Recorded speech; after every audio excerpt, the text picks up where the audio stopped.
वर्ष 2024 की वार्षिक बाबा अमरनाथ यात्रा जो 52 दिवसीय है 29 जून को शुरू होकर 19 अगस्त को पूरी होगी। भारत सरकार ने और जम्मू कश्मीर प्रशासन ने पूरे पुख्ता प्रबंध किए हैं कि सुरक्षा व्यवस्था इतनी कड़ी कर दी जाए परिंदा भी पांव नहीं मार सके। निस्संदेह इस बार बहुत बड़ा चैलेंज जो है वो नई सरकार जो केंद्र में बनी है उसकी है और जम्मू कश्मीर के ऊपर राज्यपाल श्री मनोज सिन्हा पर है, क्योंकि पाकिस्तानी खुफिया एजेंसी IS के नापाक इरादे लगातार जारी हैं।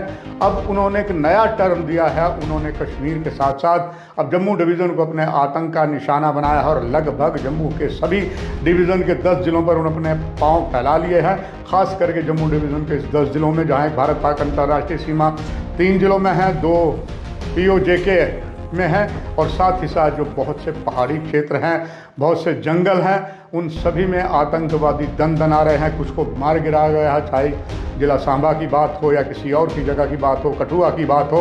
और उधर सुरक्षा एजेंसियों ने पूरी ताकत झोंक दी है कि ये यात्रा निर्विघ्न होगी, आतंकवाद का साया कतई नहीं पड़ेगा।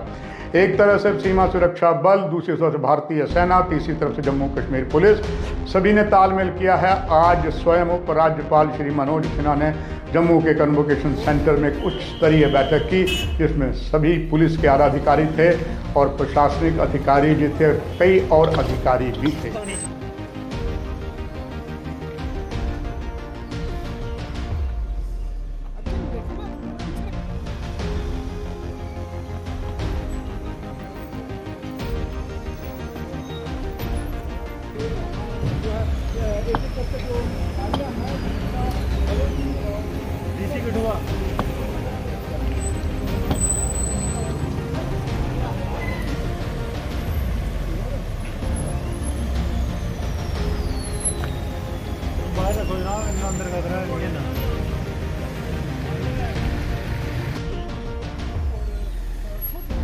DGP ਦੇ ADGO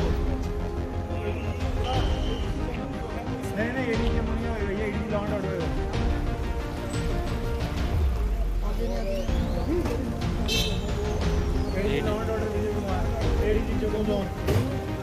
इससे पहले उपराज्यपाल मनोज सिन्हा ने प्रधानमंत्री नरेंद्र मोदी के साथ बात की, उससे पहले केंद्रीय गृह मंत्री से बात की।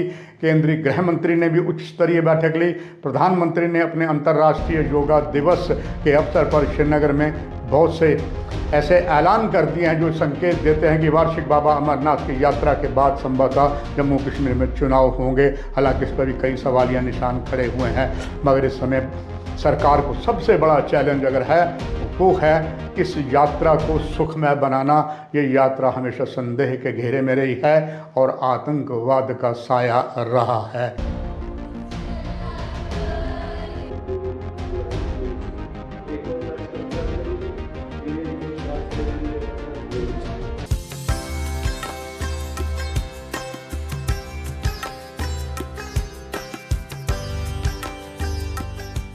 ये जो दृश्य है ये पूरे विश्व के मानस पटल पर चिरंजीव रहने वाला दृश्य है।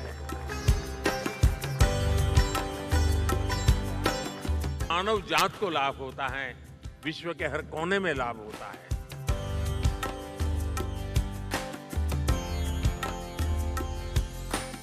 योग समाज में सकारात्मक बदलाव के नए रास्ते बना रहा है। मुझे विश्वास है योग की ये प्रेरणा हमारे सकारात्मक प्रयासों को ऊर्जा देती रहे। मैं आज इस कार्यक्रम के बाद ऐसे जो योग से जुड़े लोग हैं उनको मिलकर के ही जाऊंगा। बारिश के कारण हमें इस खंड में आज इस कार्यक्रम को करना पड़ रहा है, लेकिन मैं मानता हूं कि जम्मू कश्मीर में 50-60 हजार लोगों का योगा कार्यक्रम में जुड़ना ये बहुत बड़ी बात है और इसलिए मैं जम्मू कश्मीर के लोगों को बहुत बहुत बधाई देता हूँ। एक तरफ जो रेल मार्ग है, दूसरी तरफ से जम्मू पठानकोट राष्ट्रीय राजमार्ग है और साथ ही साथ फिर जम्मू से श्रीनगर, पहलगाम, बालटाल का रास्ता है और जहां पर सुरक्षा एजेंसियां अलर्ट हैं वहाँ अत्याधुनिक गजट भी लगाए गए हैं, चाहे भारत पाक अंतर्राष्ट्रीय सीमा की बात हो या गुलाम जम्मू कश्मीर की बात हो। मगर काफ़ी कठिन डगर है, क्योंकि इस बार आतंकियों ने टारगेट अपना जम्मू में बनाया है और शायद नापाक इरादे ISI के ये कहते हैं कि जम्मू में आतंकवादी जो कुछ हमला करते हैं उसकी ख्याति उन्हें ज़्यादा मिलती है और उसमें उन्हें ही लाभ होता है सीमा पार वालों को। इसलिए पूरी कोशिश की जा रही है कि यहाँ से जम्मू से शुरू होने वाली यात्रा सुखमय हो। बहुत से नई तैयारियाँ की गई हैं, एक चैलेंज है। आशा की जा सकती है कि इस चैलेंज को जो स्वीकार किया गया निर्विघ्न यात्रा होगी। नमस्कार।